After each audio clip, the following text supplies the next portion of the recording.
Welcome to Popcorn Chat. I'm Kurt Jarvis. The movie I will be reviewing for you this week is The Avengers, written and directed by Joss Whedon. This week is brought to you by the Beatles. That's right. And the reason I chose the Beatles is because they are a great rock band.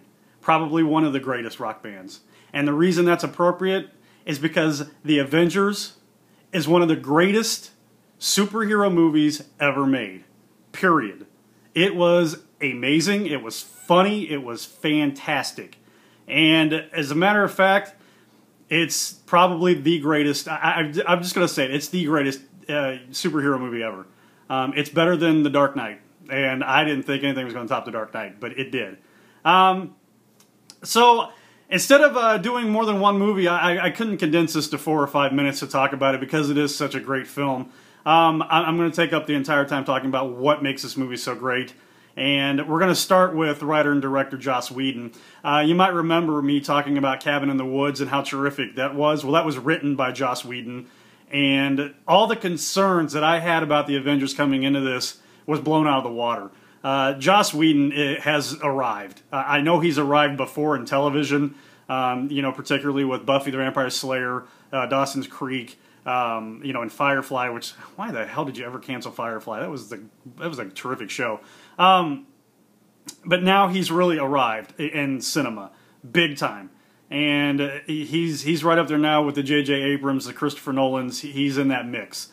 And it's fantastic.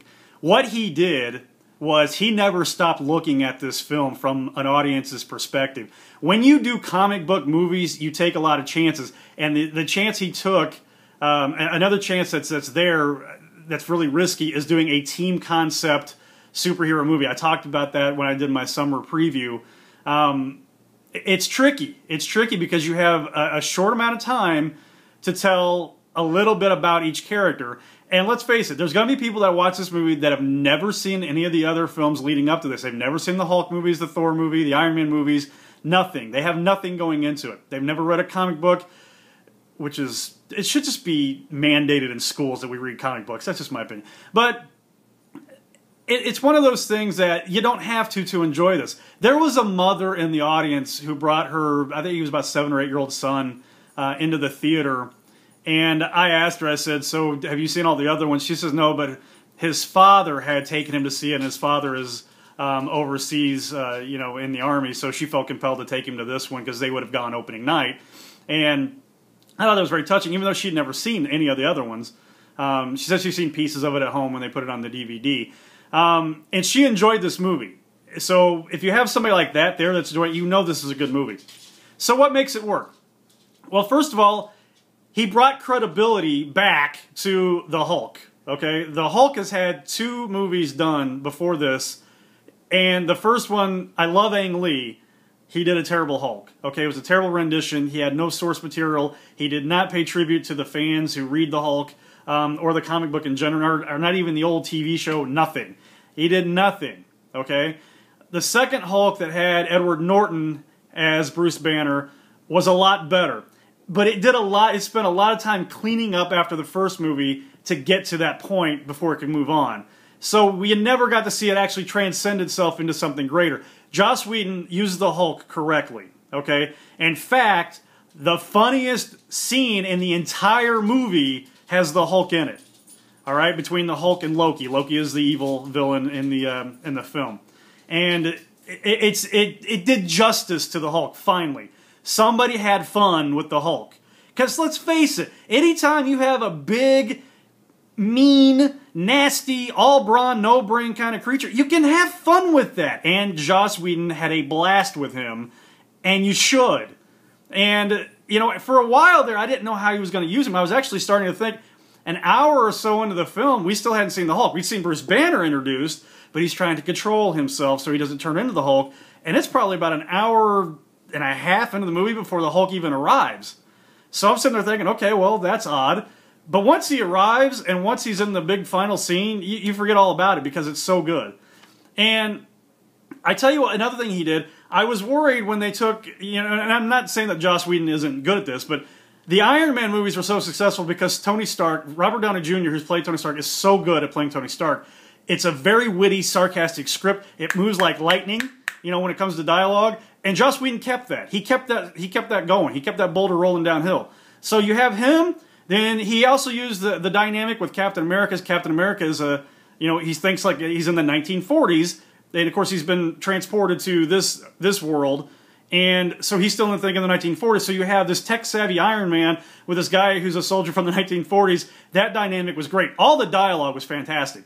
And he used the Captain America very well, and that when Bruce Banner, who's also a scientist, is in the same room with Tony Stark, who's a gadget geek, and they're talking the same lingo, Captain America basically, can you guys speak English? So it helps the audience understand what in the world they're talking about. So you kind of get the geeks in the audience happy, you kind of get the other people in the audience happy, and everybody knows what's going on.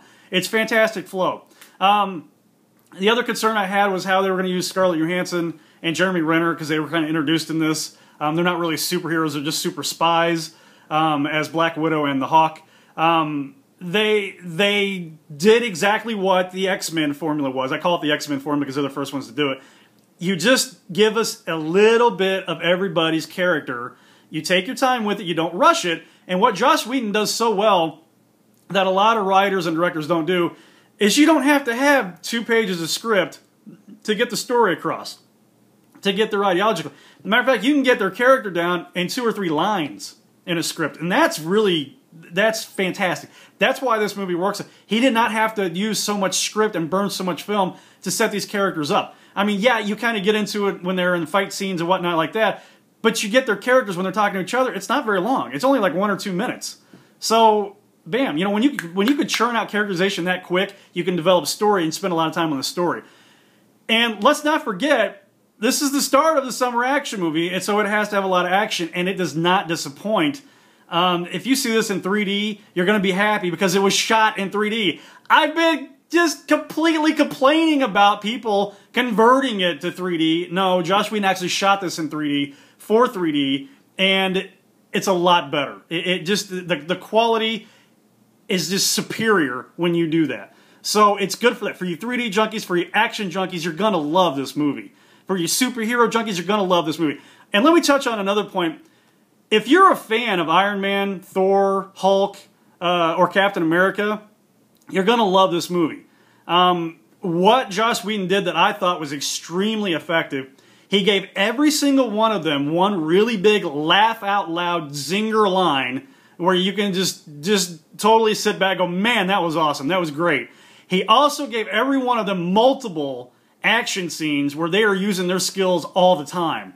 And you have to love that as a comic book fan of any of those titles. Because individually, they're awesome. Collectively, they are, you know, unstoppable. So, it's fantastic. It was great. It's a wonderful film. It's better than The Dark Knight. And I think what's great about that is The Dark Knight said basically, we raised the bar. Because I thought Iron Man was a really good movie.